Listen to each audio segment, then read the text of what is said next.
and welcome. This is Lisa Jones, and you are listening to the Exploring Death podcast.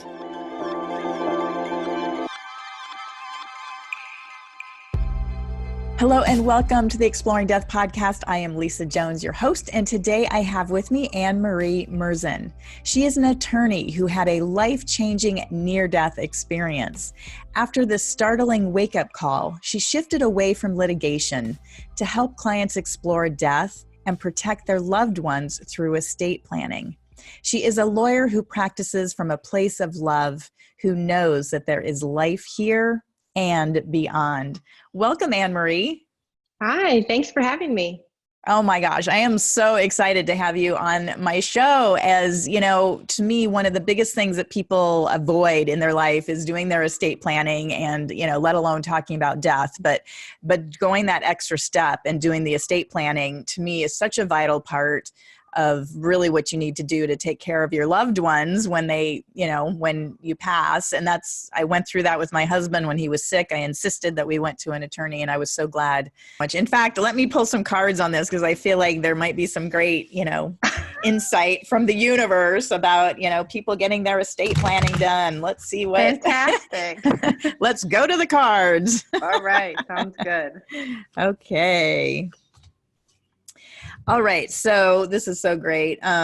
So the first card is the blockage card, which is emerging. And to me, what I'm getting that universe is saying is like people, it's like they're kind of like they're sticking their heads up, like they start to think about, doing estate planning, but then they're like, no, I don't. It's like too confronting, and it's, they're nervous, and it's just a lot, right? To really take that bold step and say, I'm going to do this. So the emerging is like, yeah, that's what wants to happen, but people are resistant. That's where it's blocked. Do you see that with people when they come in? Absolutely. Well, sometimes the excuse is, oh, I don't want to come in because I don't want to tempt fate. What if I come in and then I open the door to some portal and I'm gonna die the next day, or something like that. Tempting fate is something I hear often.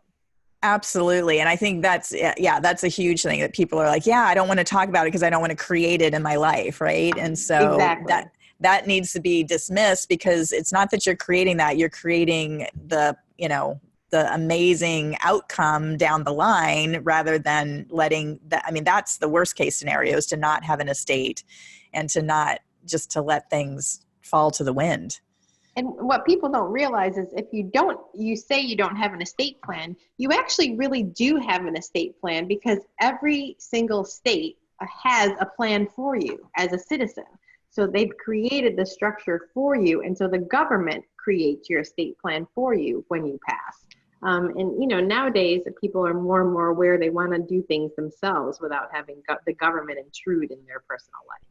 Right. And many times the government is the beneficiary of things if you don't decide yourself, right? Absolutely. There's billions of dollars in unclaimed property. If people are not aware of, this account here or that account there, it goes to the government. Oh my gosh. Well, there's your excuse right there to go in today and get your estate planning. Well, so the action card is grace. And again, universe is just saying, just allow yourself the grace, allow yourself to feel the uncomfortableness of stepping into it, but just allow it to unfold and to, use the grace of wanting to take care of your family and allowing yourself to go through that discomfort to let the highest outcome come through. And I love definitely that. Makes sense to me. Yeah, I love that too, because grace is sort of soft, I think, to me. Yes. Versus destiny. Grace kind of seems like it has blessings incorporated. Yeah. It's very smooth feeling. That's I think right. That's what the whole process should be, from start to finish, as much as possible. Absolutely. I love it. And then the outcome card, this is beautiful. And as you mentioned, it's healing. And I think it's so true. Once you get it done, it's such a feeling of relief and release and healing, and like, oh, good, things are tied up. You've got it like a little bow on everything, and you can relax and not be worried about what's going to happen, especially if you have young kids at home. The last thing you want is to leave that up to the state to decide for you.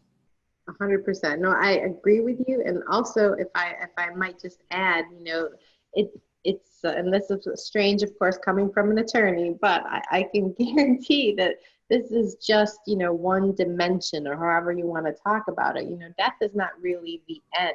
There really is something on the other side. So while you're preparing for all this, it kind of also centers yourself to realize that, this is something that you're going to approach and leave behind, but approach to another form of life, on the other side. Absolutely. I love that. Yes. We need more attorneys that are talking about other dimensions.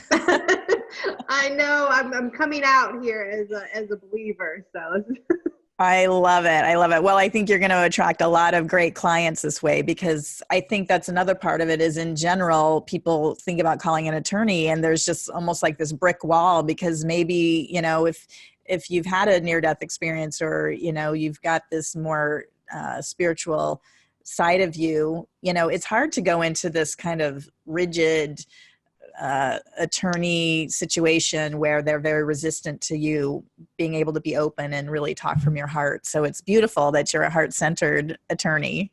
Oh, thank you. I'm so glad. And I really appreciate you having me. It was so nice to experience this with you. Great. Thank you so much. And for those of you listening, be sure to stay tuned, because I'm going to pull some cards for you up next.